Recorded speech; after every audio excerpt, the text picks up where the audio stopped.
what I want to do today is just give you a sense of where we're at and where we need to go going forward. Last November, we had an economic update by Governor Dayton's Management and Budget Office. And good news, Chisago County, we had a $6.6 billion budget deficit 2 years ago that we were left with, and I was left with my first day in office. Now it's down to $1.1 billion. Now, what's in it for you in that regard? Well, that means that we were able to reduce a budget deficit by $5.5 billion without raising taxes. I think that's very significant. We did that by reducing spending in many areas, and we also managed the rate of growth. In the Human Services Department, the growth was going up exponentially, and we just couldn't afford it. So from that, we were able to reduce that, but still doing things that we need to do for our state, for our seniors, for our youth, and for those who can't take care of themselves. I want to talk to you a little bit about education today, because I know education is important to all of us, both K through 12 education and also higher ed.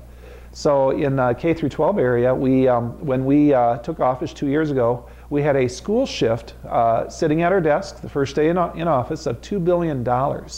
So we owed our schools $2 billion. That we've reduced down to $1 billion. So we've taken care of $1 billion in school shift in just a short 2-year period.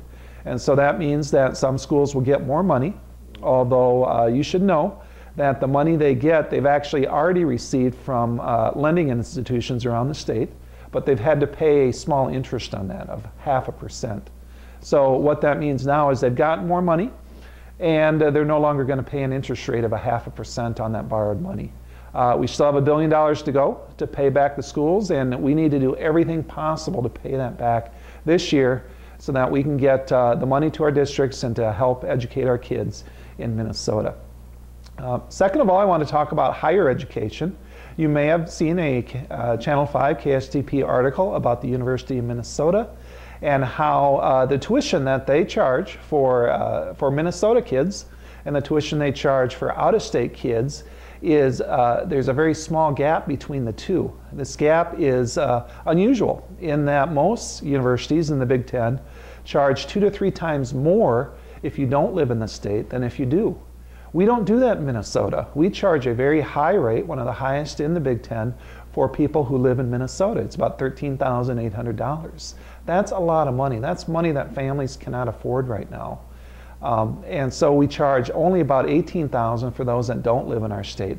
We need to change that. And so I've talked to Channel 5 about that. I had an op-ed in the Star Tribune. I hope you watched that or you saw that. I've gotten a lot of good emails from people supporting this position that we need to change that rate. We need to drop the tuition at the University of Minnesota. You might have also seen a Wall Street Journal article on the high cost and the high administration salaries and the high number of administrators at the University of Minnesota. University of Minnesota now has 3 employees for every student. And so that's a lot of excess overhead that leads to a lot of excess tuition. I'm going to be fighting for you, Chisago County.